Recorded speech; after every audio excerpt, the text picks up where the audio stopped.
I like to have it. I like to both talk and have it written down too. Here, I'm just gonna put that right there. Okay. And that'll be good.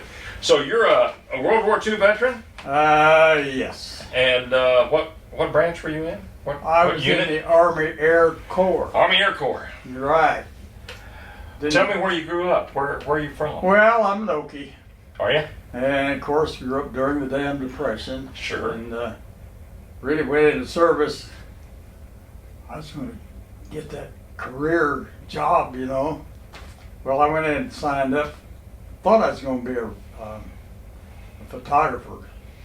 But I got up to shoot Chinook Field and sat there on my ass, did KP and KP, and finally got tired of that. So they said radio school's open. So I said, hey, sign me up. Oh, okay. And that was down Scottfield, which is southern Illinois, right across the Mississippi Right. from St. Louis.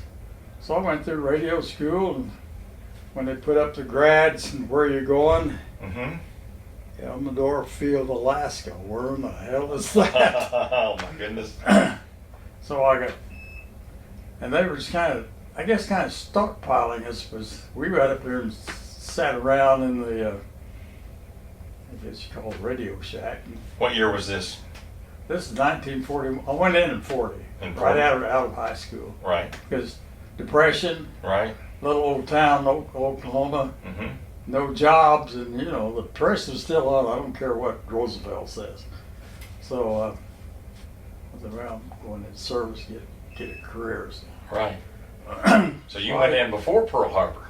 Oh, I was in 1940, right? Yeah. I was in Alaska before Pearl Harbor. Yeah. Yeah. Okay. In fact, we just came out of the mess hall at noon. This guy come right across and says, "Hey, the Japs bombed Pearl Harbor." And of course, everybody said, "Where the hell's Pearl Harbor?" You know? And of course, we soon found out. Yeah. So where were you then? I was at Elmendorf Field. You were in Alaska. Anchorage, Alaska. Yeah, I went up to October 1941. And Before right. Pearl Harbor. Okay. So so what were you doing there? You were just being learning. Kind of stockpiled. Yeah. But it wasn't but a few months later that they sat us down in the room. There was 5 or 6 or 8 of us, radio operators. You know, Radio operators, right. The not the voice kind, the da da da da da. Right. Uh-huh. And they had a little practice area where we'd send signals to each other. And so one day they came in and said, "Okay," said, "we got new stuff for you." So they outlined the international ham signals, Q signals for radio. QRT is I've got a message, da da da. And mixed in there was the Russian alphabet, for God's sake. Well, it's the same da da da da, except they had 2 extra letters, SH and CH. SH is 4 dots and CH is 3 dashes, and 4 dashes, and CH was 3 dashes and a dot. So Right. So we were learning a whole new language, really. Yeah. And a few months later, they put me on airplane with a warrant officer and sent us up to Nome, Alaska. They set up, start up a radio station, which was not there. They were just putting it in. Right. And the rest is history. Yeah. We got the station on the air, and of course, suddenly, hey, here's why you've been taking that Russian. So they set me down to the table and gave these call letters for this Wilk cow in Siberia. Says, keep calling that till you get the response. And of course, I don't speak Russian, and the people at the other end don't speak English, so we do it all through Q signals. And Right. so finally got through to them, and then we set up communication back and forth, and that's when they started the Lend-Lease, ferrying all the airplanes from the Americans would fly the planes up to Fairbanks, and the Russians would take over. I see. And, I see. And Fairbanks, then of course all the way across Alaska. Nome was the last stop before Bering Sea, and what they what they did was really genius. They had a B-25, which had radio contact with the ground, and then the plane they loved was the P-39, because it had a cannon in the nose, and they loved that for driving those Germans blowing up the damn tanks. Right. So they'd take off, and the B-25 circle around those P-39s, just like it looked like a flock of birds, because the B-25's here, and then they're strung out behind in a V. Right. And their communications with that plane, and of course he had plane contact with us on the ground for really just for weather. Right. Right. Yeah. So you were in Nome. Nome. Yeah. How long did you spend there? Oh wow! It seemed like forever. I think it's about a year and a half, year and 3/4, something like that. Right. I was in Alaska a total of 2.5 years. I thought they'd thrown away my records. There's no vacation rate or furlough. Right. I was stuck there. Right. And so I was at Nome about a year and 3/4 or so. Right. Yeah. So you were there till when? 40? I was there. Well, I was there till late, sometime middle of '43, and then they transferred me to Fairbanks. Okay. And I was there came back to States in April of '44. Okay. Okay. So as a radio operator, you were just helping guide the planes in, right? Helping with communications? No, I was really more the flight plans, and of course it's all in code. Right. And all I was playing with was numbers and call letters. Right. Now this is all the code, mainly getting the weather from Siberia and west, those planes, and then back to us, and the number of planes going over and all that sort of thing. Right. All I was doing is sending numbers. Right. So this is what you did during the whole war, right? This is what you well, I came back to States. You came back to the States, and then I what? came back to States, and they said, well, after a few months, you've been over once, so you get to choose where you go this time. I said, well, London and Paris, and that'll be nice. So I signed up for Europe. They sent me to the Philippines. Oh, they did. Yeah, okay. I was still a radio operator down there. Right. And of course I was down there when they dropped the big one. Yeah. And we're at Lady, which is south there, and then all kinds of rumors. Oh God, this is going to cause waves that's going to wipe out the whole world and all that. Of course it didn't. Yeah. But it wasn't too long after that we were on a ship coming home, so we were all for that dropping that bomb. So when you were at the Philippines, were you exposed to any resistance or anything like that? It's all over by then. It was all over by then. I got there in '45. Oh, I see. The early '45. Yeah. Yeah, it was. They'd already gone up. Yeah. Of course, they were talking about get ready for the invasion of actual Japan. Exactly. They dropped the big one. Exactly. I wouldn't have been in anything like that. A radio operator, ground station thing. Yeah. But the Philippines was, I guess, you were busier there than you were in Alaska, right? During the war. Well, not really, because things kind of toning down, really. Right. Yeah. We were busy in Alaska. Were you? Oh yeah. Yeah. Because those planes about every just keep day or carrying so, those planes. Thousands of planes sent over those people. Yeah. Yeah. To help them fight the Japanese. Well, no. And the European. Fight Germany. Fight the Germans. Fight the Germans, right? Yeah. Excuse me. Yeah. Yeah. So this is on the Western Front. Right. Of course, we had a couple of Russian officers in the station with us, and why they were there is, I think, this kind of spy on us, be sure we didn't do anything that they didn't like. Because in fact, there's a picture of Musienko and Zworno there on the right in the front of that that article, the on the second, third page is down below there, isn't it? The two Russian. Okay, I see. Yeah.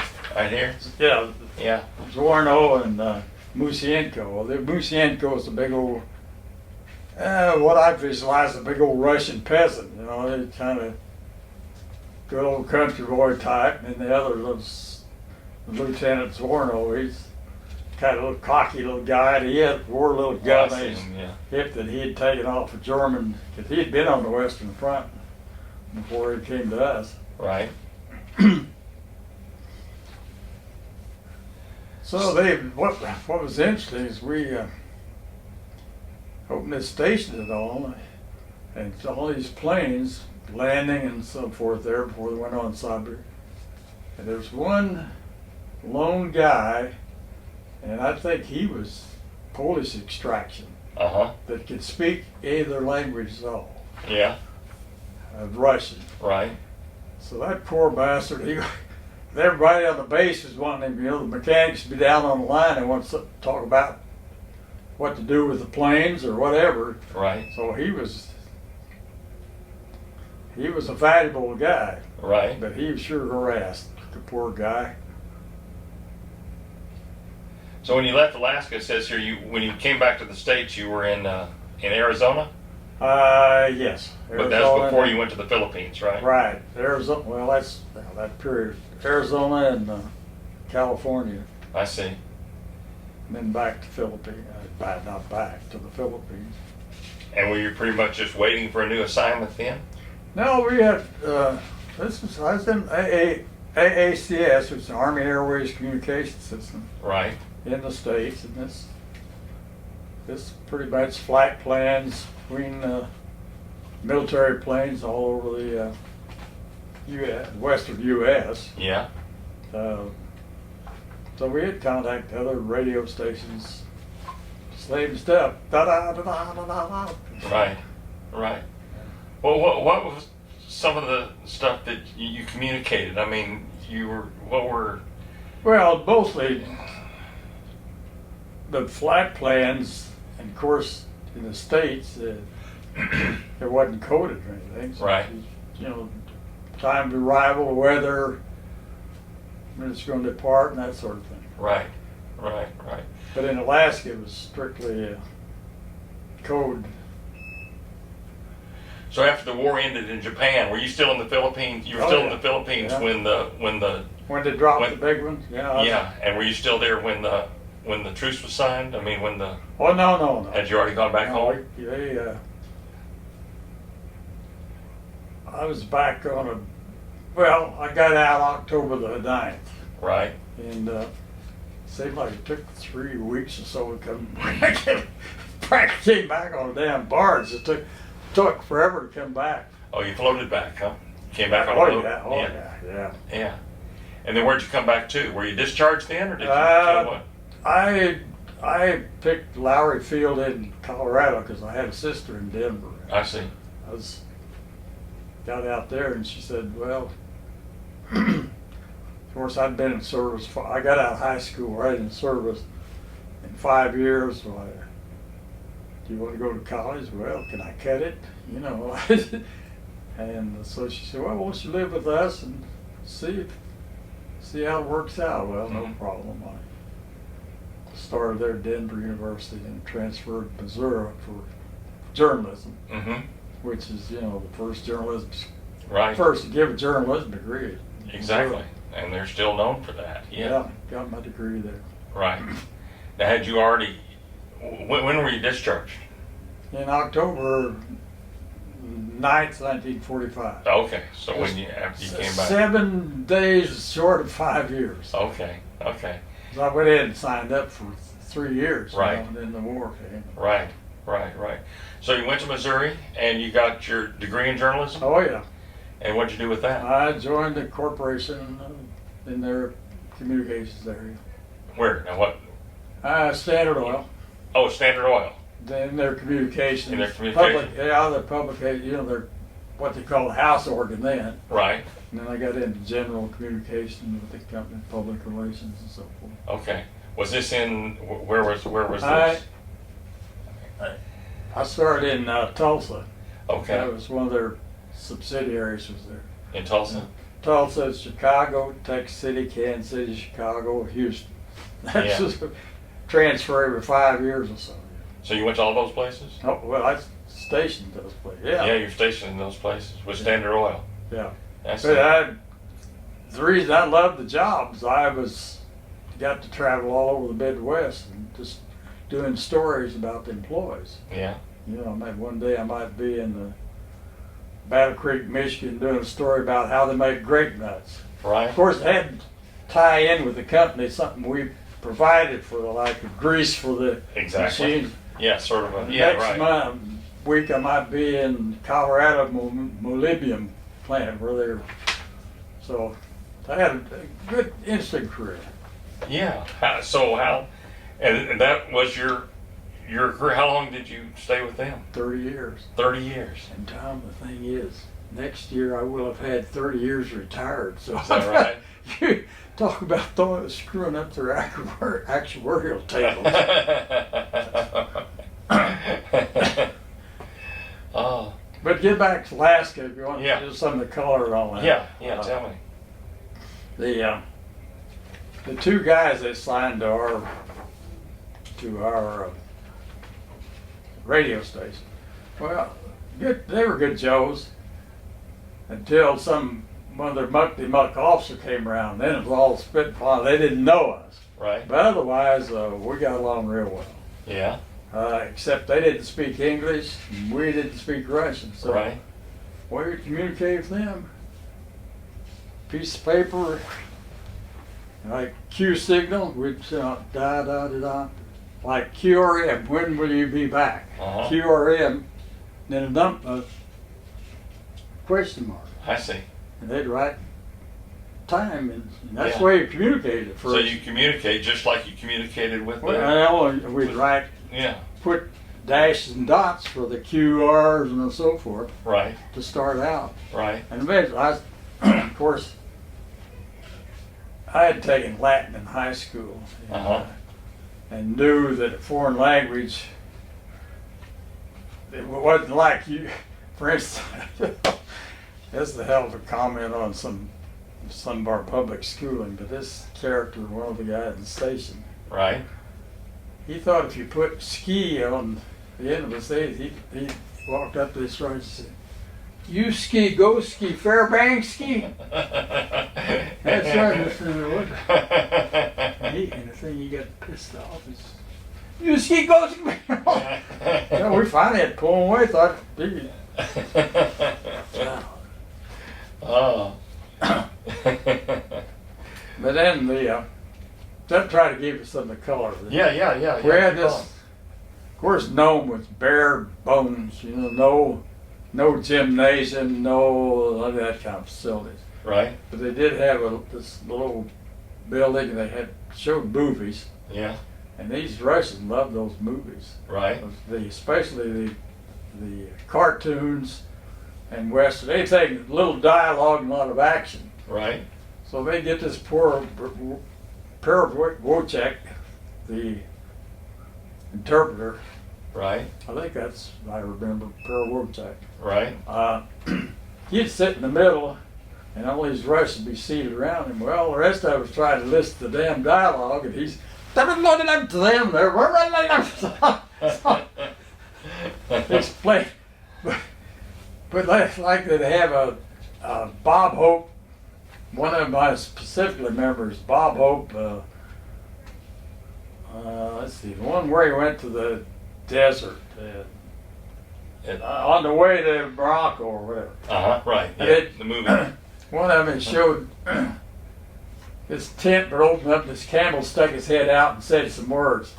Well, how in the hell can this interpret all that comedy, these guys sitting around, But they seemed to enjoy it. So, tell me about your family. Were you married? Immediate. Yeah. Well, I got 4 kids. First of all, I'm over here because we moved over here about a year and a half ago. Mm-hmm. My wife had 2. We were from living in Austin, retired to Austin, Mm. 30 years over there. Mm-hmm. She had a couple of heart operations and kind of put her down, really. Yeah. So we moved over here to be near my daughter, who's a nurse, to be near. God bless her. Yeah. So we've been here a year and a half. So your daughter has lived here for a while? Well, my daughter lives here now. She's Uh-huh. not.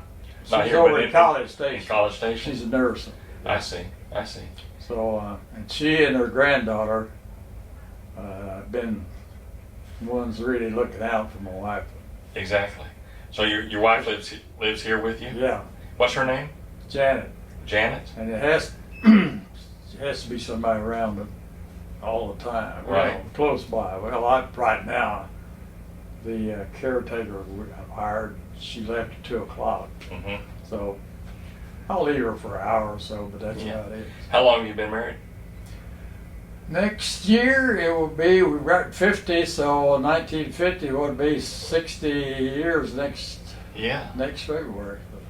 Yeah, that's right. And So 4 kids, we had 2 girls, then 2 boys.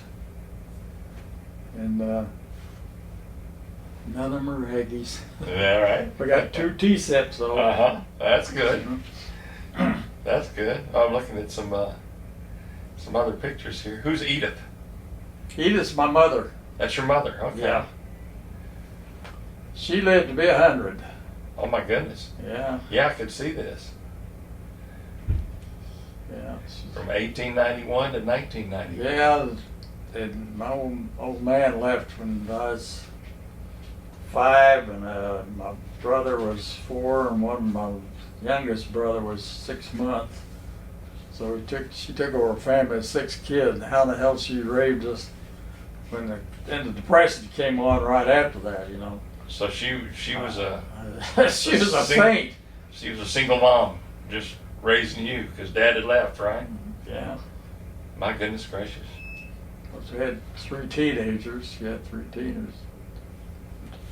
So. So you wrote all of this stuff, huh? Oh yeah. You loved to write? Well, my old grandfather on my dad's side, of course, as I said, he left when I was 5 years old. So the old man, my dad's dad, he was in the world, in the Confederate Army, Uh-huh. and later he was an old cowboy that drove cattle up the Chisholm Trail. Yeah. And when I just barely remember the old man. I said, God, if I could have been able to talk to that guy, all the interesting stuff. So I said, hey, I'm not going to be that way with my kids. They're going to know a little bit about my background. So I Right. decided to put together that book. It's a little bit of everything. Well, some of these are just Some of it was just Stories. fun stuff. Had nothing to do with my actual life. Just being, I think, humorous. friends, relatives, Texans, lend me your ears.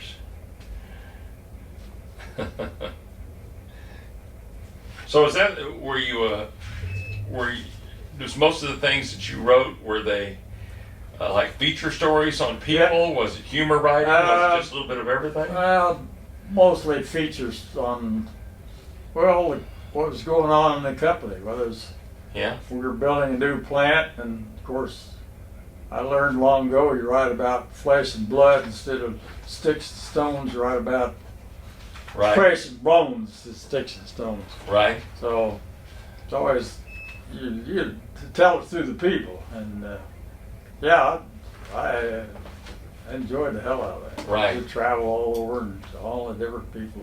Right. And then on the side, I wasn't supposed to. I did a little freelancing for us, stuff, sell stuff I could. Yeah. Yeah. Well, you had to make a living, right? Well, it's a little extra. Sure. Sure. So when you first got into the Army Air Corps, did you know then that you wanted to go into communications? I mean, is that what you asked for, or is that just where you were sent, or what? Well, I told you I went in. I thought it was going to be a photography, Yeah. Right. but which I associated that with pictures and words. Mm-hmm. So, I don't know, fate worked out, I guess. Yeah, yeah. Of course, you're sitting up in Nome, Alaska on your ass in a Quonset hut. I did swap something or bought, I had a portable, portable typewriter that the bottom of it folded out. I don't know if you've seen one that way. Mm-hmm. It's compact, but you fold it out, it had legs, so I'd sit there at my and I wrote a book when I was at there. Well, I was motivated to write, obviously. Yeah. So never was published. I sent it through the censorship. I don't know what the hell ever happened to it. It's probably some military warehouse someplace. I never got it back. Really? And I never got it published. So What was it about? it was about I was a kid, growing up in Oklahoma.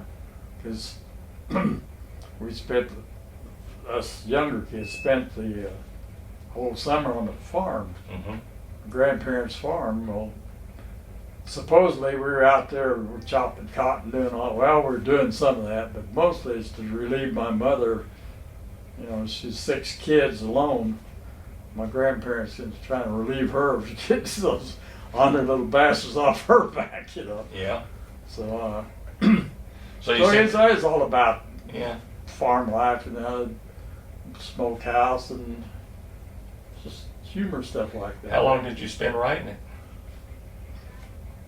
Just off and on for while you were there. Well, Yeah. I finished it, so I had a lot of time. So it's not like you could make a copy of it or anything like that. You just sent it off through the censors and then never saw it again. Huh? Right. That's too bad. Yeah, because I'd like to give it to my kids. I thought it's pretty good stuff. Right. Obviously. Yeah. So, I guess there's a lot of nostalgia wrapped in, but I was learning to write, the main thing. Mm-hmm. I'd write short stories and stuff and send them off, Yeah. which were later thinking about them, they're lousy. That poor censor had, whoever those censor were, the poor bastards, they probably went to sleep reading that stuff. Yeah. But it taught me to put sentences together. And Yeah. Of course, I got out, but got to college. Well, Do you still like to write? oh yeah, I still You got a computer? no. What do you? I'm an old timer. Yeah. So I do have a word processor, Yeah. Yeah. which is good, but no computer. No computer. Never got into the computer, and I ain't about to get in the computer. But you got a word processor. That's good. So you can save the stuff and it's easier to edit and things like Right. that. Like that. Oh, I know. I'm not knocking computers. I just never Yeah. got with them. Yeah. So what do you like to write now? I mean, what do you?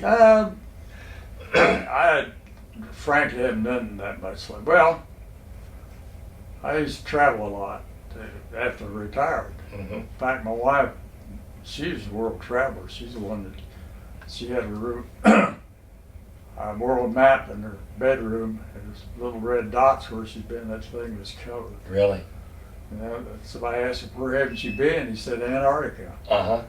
And all stopped her going there. She tore up her knee over in Turkey. So, but I traveled some with her, but not 8 hours to Europe. That was about the extent of my. Yeah. uh, So 30 years retired. Where did you all live for that time? well, I most of that retired time? in Austin. In Austin? And then- Okay, so you lived in Austin for Yeah, till For that we time? over here about about a year and a half ago? 18. Yeah. Yeah. So you all did a lot of traveling though in those Oh. 30 years? Oh yeah. God. As I said, she's all over the world. Yeah. Yeah. My favorite countries is, of course, Spain and Mexico, and Right. I was in a half-assed way speak Spanish, so Ecuador and places like that. Right. So y'all gone all those places? Her more than me. We didn't always travel. People say, "You mean she goes alone?" I said, yeah, I go alone. Yeah. people don't believe that. You know, have to be cuddly. Well, thank God I married somebody that wasn't that way. Yeah. I mean, as far as But you having to travel hold together their and hand and but you travel both together and apart. So if she wanted to Yeah. go someplace and Yeah. you wanted to go somewhere well, she else. wanted to go more places than I. Right. Plus, let's face it, you got so much money. Exactly. Yeah. Right. Right. Yeah. Well, it's good. Well, that's. Do you ever think about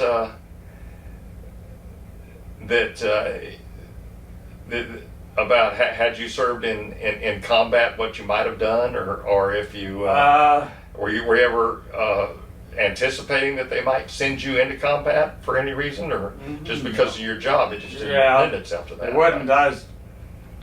I was trying to avoid anything. It was. Yeah. I went into the Air Corps to learn a trade. Right. Of course, there wasn't any war then in 1940. Exactly. Right. I went in for 3 years. I was going to learn to be a photographer, I guess, go out and make a living. Right. And Uncle Sam and the Russians and everybody else intervened. Right. Right. So, So these planes that would be ferried up from the United States yeah. to Alaska, would they where would they land? Where you were? No, Fairbanks. In Fairbanks. Fairbanks was the center for, they'd Right. get them ready, whatever they had, all they do, refueling and lubricate or whatever had to be done. And then the Russians fly in and they'd take over. The Russians would fly them out of Fairbanks. Out of Fairbanks. Right. But Right. they would go to Nome, land and refuel, and then off to Siberia and the Western Fronts. Yeah. Yeah. And it's kind of interesting. You see them out flying like the old bitch dog and their little pups. Mhm. Of course, they're in a V shape. But Right. What was the? I mean, you were in Alaska for year round. What did you get used to the weather? I'm glad you mentioned that. I mean, the weather and the day and the. Let me tell you about it, Tom. The no sun and the no. Let me tell you about it. Yeah. Of course, in Fairbanks, you're not above the Arctic Circle. Right. You're south of it, not too many 100 miles, whatever. So in Fairbanks in the winter, that sun would come up here 3 hours, it's gone. Right. The rest of the time it's dark. Yeah. In the summer, Like, sun be up like from noon to 3 maybe or something like in that. the summer, traditionally they had a baseball game at Fairbanks. They threw out the first pitch at midnight, July the 4th, midnight. Mm-hmm. No lights. This is Right. playing into the natural light. And our shift with 8 on and one shift on, 2 off. So we're round the clock. I'm talking about the radio operator. Right. So Christ here at 3 in the morning in the summertime, and in a big barracks, this huge room. Of course, Fairbanks was established, so they had brick building and farm stuff. Mm-hmm. Big room full of people. Well, those guys had regular hours what they were doing. Mm-hmm. So hell, at 3 in the morning they're playing poker and raising hell. You're trying to sleep because you go on duty, in fact, Right. or you just came off duty. Exactly. So from that standpoint, oh man. So you had to, you didn't.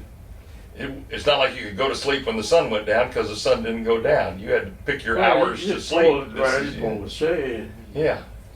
And as far as you've heard the Northern Lights, Right. Aurora Borealis. Right.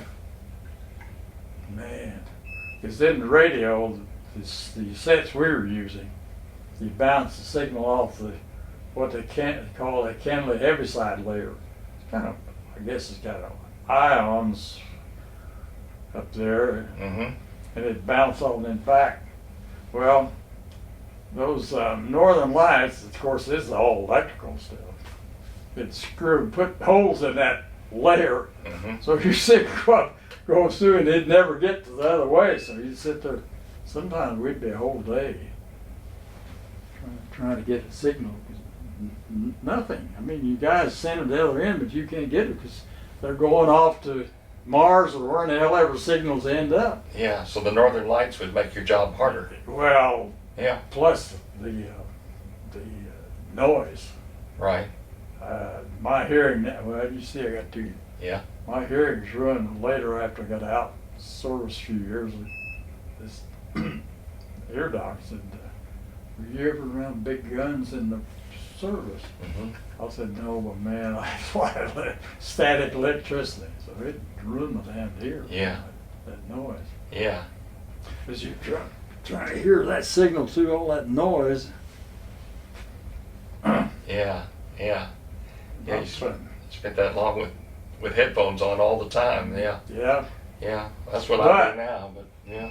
Good side, we're sitting in that building, and I'm looking out these poor bastards out there on the flat line at Fairbanks. It's 40 below, and they've got stuff wrapped around those planes to keep them warm. They got blowers going up on so they can immediately, in case of attack, take off. Yeah.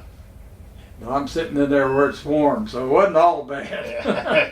No, I can see. So all of this in this book that's typed like this, you wrote this, right? This is all your stuff. Yeah, all of it. I didn't plagiarize any of it. No, a lot of writing.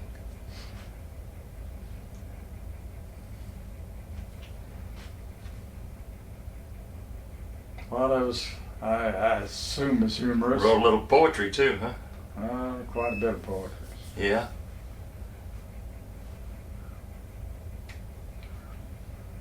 I might read some of this during Some the of show. this, well, take it with you. Yeah, I am. Back. I'm going to bring it back to you. Yeah. Then on Thursday, I'm going to have to worry because I want to. A lot of great history here. Well, that's good. So do you drive? Oh, yeah. Okay. Well, Mary said she's going to take me over. Oh, there. she is? Okay, good. Yeah. Good. Thank God. I have no idea where your studio is. Good. Well, Well, it's over on the campus, but Yeah, I it's get on- on that. yeah, I it's- get on that campus, and hell, I'm turned around. Yeah, I know the way to the golf course over there. Right. No, it's not hard to get to, but if Mary's going to bring you over, that'll be good. Yeah. Yeah, Thursday at 2:30. Right. And you've seen the show, I guess. Yeah. Oh, yeah. Sure. We'll just sit there at the table and we'll just talk kind of Right. like we've talked now, and How you I'm gonna going be- to read some how of you this gonna be stuff dressed? and all that. Any way you want to. I mean, I know you're casual about it. Some of these guys Yeah. have suits on. And Yeah, well, I usually I'll wear a suit, but most of the veterans don't. So Yeah, just I know whatever you're comfortable with Okay. is just fine. You know, if you want to wear some sort of a collared shirt or something like that, Okay. yeah, you'll be fine.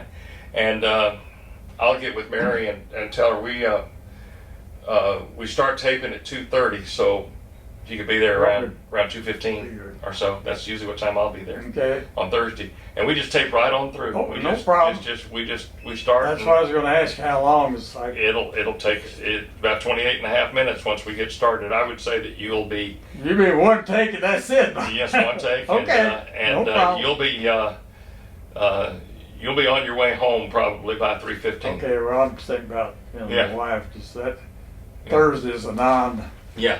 that we have a Yeah. gal come in on Monday, Wednesday, and Friday. No Well, problem. you'll be home by 3:15. Okay. This is a good picture. Well, I looked a hell of a lot better by those days. So you were a sergeant, Master Sergeant. master sergeant. That's Yeah. when you retired as a Yeah. master sergeant. Yeah. Good. Okay. Great. I'm looking forward to it. Well, I'm looking forward to it also, Carl. Sorry, it Thank took you. so damn much trouble to